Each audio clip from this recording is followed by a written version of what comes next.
A continuación, vamos a hablar de un tema polémico, ya que los implantes forman una parte integral de nuestro manejo oncológico, aparte de ser uno de los procedimientos estéticos más solicitados por las mujeres y para los condicionamientos.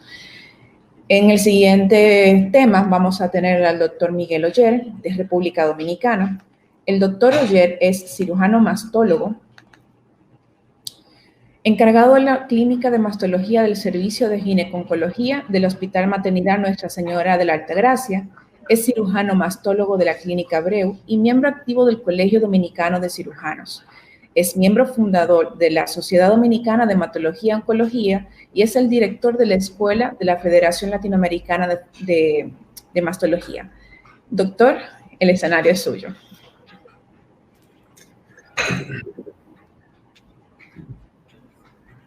Bien, buenas tardes. Muchísimas gracias por la invitación que me han hecho para participar en este importante congreso y para tratar un tema de punta que está en el tapete, como es el linfoma anaplásico de células grandes asociado a implantes mamarios. Todo lo que voy a conversar. Doctor, active su micrófono. Okay. En la parte de abajo, así lo podremos escuchar. Eso y la presentación, doctor. No la podemos ver. ¿No la pueden ver? No. Activa el modo presentación. Ok, vamos a ver. Entonces, tengo micrófono y tengo cámara. Y a ver.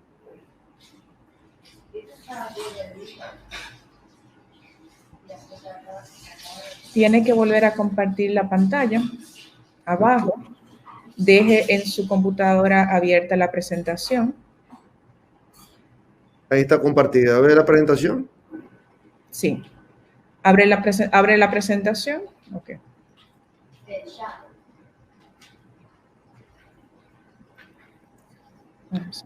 Ok, vamos a ver un poco.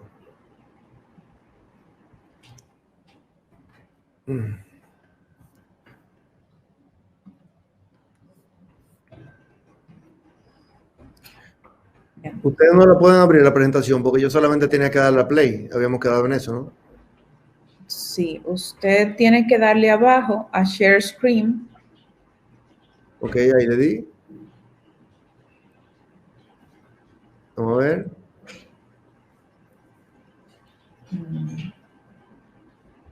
Ahí la ven. Sí, doctor. Ahora sí podemos verla. Okay. Pero está muy pequeña la pantalla. Abra la presentación en PowerPoint. Okay. Abra PowerPoint. Sí. Y le doy play, ¿no? Dele a play. Ahora estamos bien, doctor. ¿Ahora la ven? Sí. Bueno, muy bien. Entonces, le decía que toda la experiencia que hay al día de hoy con este tema es sobre experiencias observacionales, porque no hay absolutamente ninguna evidencia nivel 1 y nivel 2 en este tema. O sea que vamos a ver lo que se sabe hoy en día con respecto al tema. La cirugía de aumento de implantes es una cirugía cosmética la más popular de todas. 5 a 10 millones de implantes todos los años. Solamente en Estados Unidos 550,000 todos los años.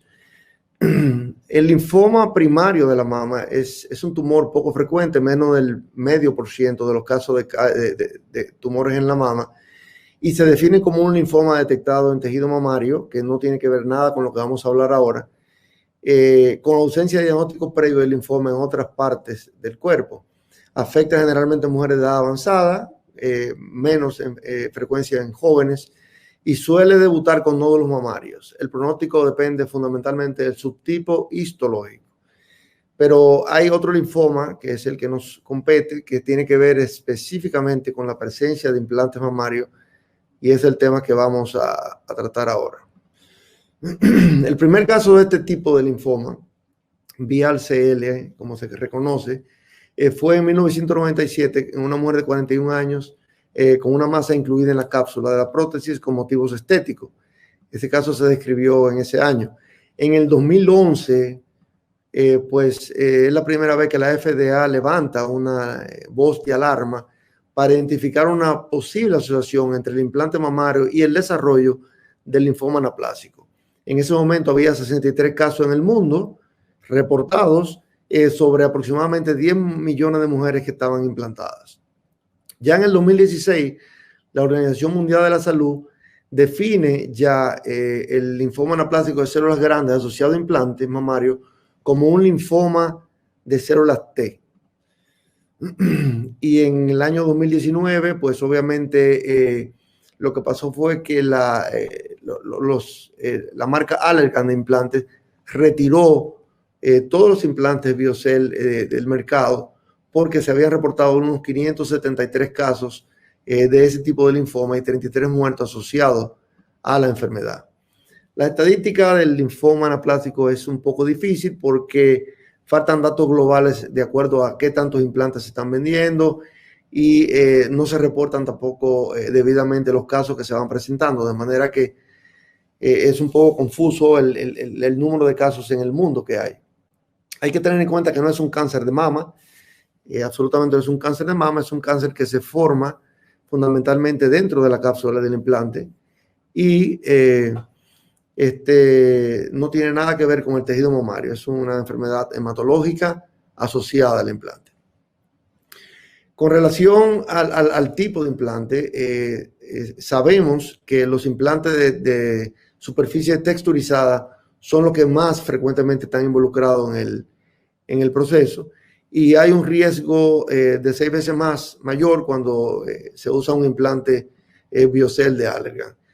La teoría de la incidencia o de la producción, la etiopatogenia del linfoma, hay diferentes teorías. Una es la inflamación crónica que responde a una hiperestimulación inmunológica del linfocito T contra el silicón del implante que genera finalmente la formación del linfoma. Hay también una teoría genética que debe haber una predisposición genética a sufrir la enfermedad y también hay una teoría bacteriana por una alta presencia de bacterias gram negativas. Hay la teoría de la estimulación obviamente del linfocito T con el silicón es probablemente una de las teorías más aceptables del doctor Clemens y esto está en relación fundamentalmente con el seroma tardío que se produce en esos casos. Se sabe que los implantes texturizados pueden tener de 0.1 a 0.2 posibilidad de hacer un seroma tardío, que es el que se presenta un año después de colocado el implante, y de ese porcentaje de seroma tardío, pues hasta el 10% pueden desarrollar un linfoma de este tipo. La incidencia en el mundo, en Australia, una de entre 2.800 mujeres con implantes de poliuretano, una por cada 30.000 mujeres en Estados Unidos con implantes texturizados y una por cada 24.000 mujeres en Reino Unido. Con relación al interior del implante, no parece ser importante si el implante es de salino, o sea, de agua o de silicón. Y en términos generales es una enfermedad indolente que crece muy lentamente y si se trata tempranamente tiene un excelente pronóstico. La presentación más común es el seroma tardío, es la acumulación de líquido en el implante, pero también puede haber presentaciones diferentes como presentaciones con masas y enfermedad ya francamente diseminada. La presentación más frecuente, como le dije, es una paciente que tiene una colocación de un implante entre 7 y 10 años como historia y el 60-80% debuta con un seroma tardío. Ese seroma tardío se traduce en una simetría importante de la mama con relación a la contralateral que puede o no doler, generalmente puede ser indoloro. Y hay una presentación menos frecuente que es la masa palpable, que es entre el 8 y el 24%, o ya la presencia de ganglios linfáticos regionales palpables y menos del 5% con cuadros ya de erupción cutánea y casos menos frecuentes, más raros, ¿no? Está relacionado un 60% con la cirugía estética, o sea, con los implantes colocados por razones estéticas, y un 40% relacionado a la cirugía reconstructiva de mama, donde se considera que el diagnóstico se hace más temprano porque la paciente es operada por cáncer y que se reconstruye y tiene un seguimiento más de cerca.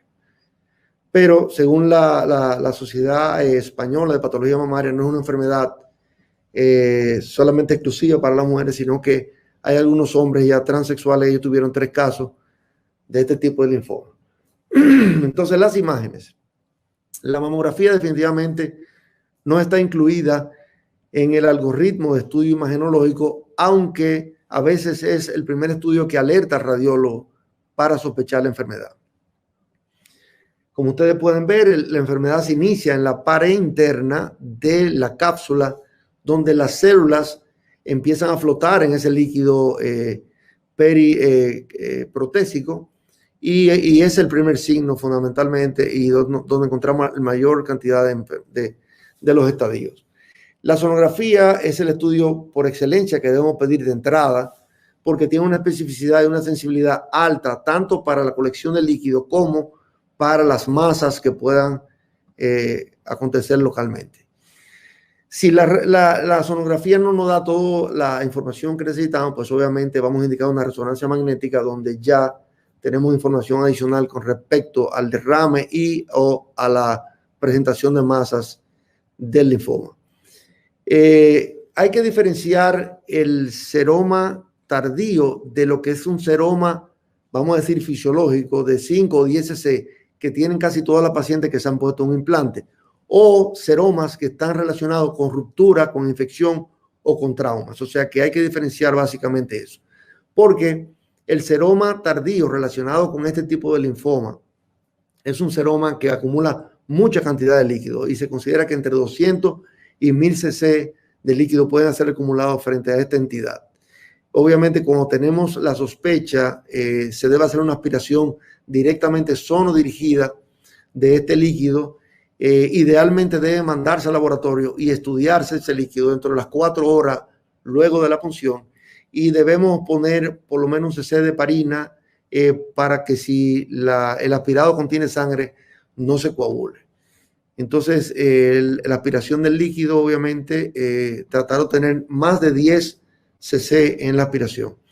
En casos menos frecuentes, la presentación es por masa y entonces acudimos a las biopsias sonodirigidas con aguja gruesa, o en el caso de que, o también de ganglios sospechosos, que no hay acceso a través de la aguja, pues biopsias abiertas.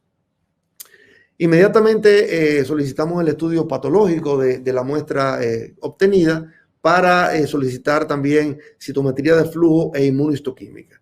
Y entonces en la inmunohistoquímica buscamos fundamentalmente este marcador de membrana, que es el CD30, que define la presencia de la enfermedad. O sea, los casos del linfoma anaplásico de células grandes asociado a implantes se caracterizan por tener CD30 positivo y ALK negativo. O sea que ahí hacemos directamente el diagnóstico. Si el líquido está negativo, no pasó nada, y si el líquido está positivo, pues obviamente debemos involucrar el equipo multidisciplinario que va a mandar a manejar estos casos, donde obviamente están los cirujanos, los oncólogos, los hematólogos y todo el equipo que tiene que ver con el manejo de estos pacientes.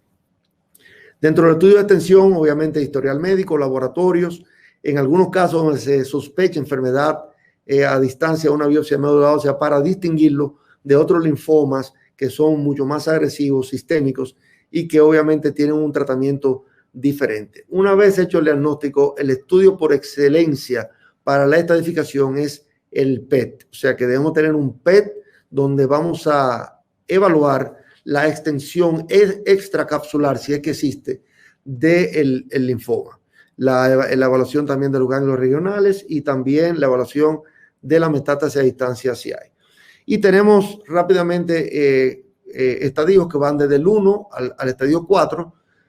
Básicamente los T son el T1 que está confinado a la pared interna de la cápsula, el T2 que las células empiezan a adherirse a la cápsula, el T3 ya cuando hay un conglomerado celular importante en la cápsula, y ya el T4 cuando el tumor traspasa la cápsula de implante y se va al tejido extracapsular, los ganglios N0 cuando no hay, 1 cuando hay una región ganglionar afectada y N2 cuando hay múltiples regiones afectadas, y la metástasis si están presentes o no.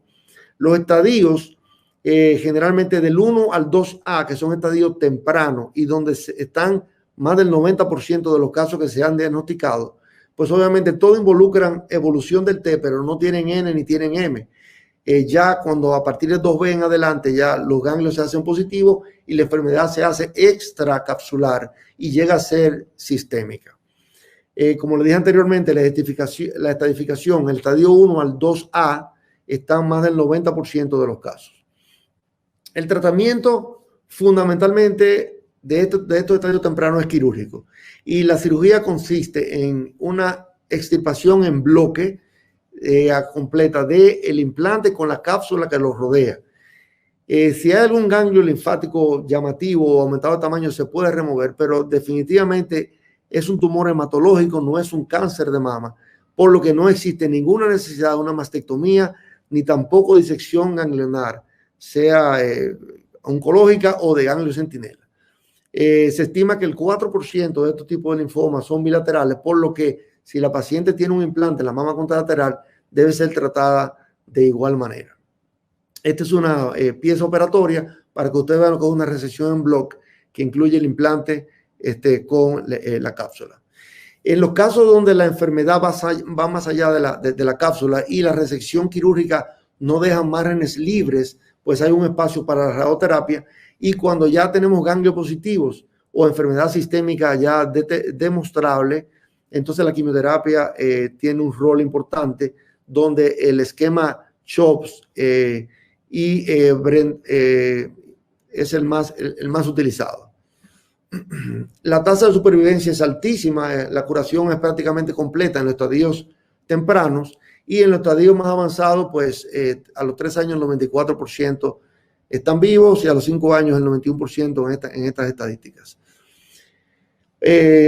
Finalmente, luego de la extirpación quirúrgica del tumor, el manejo va a depender del estadio. Si el tumor estaba confinado a la cápsula, pues el paciente va a seguir con una vigilancia sin terapia ayudante, ni quimioterapia y radioterapia.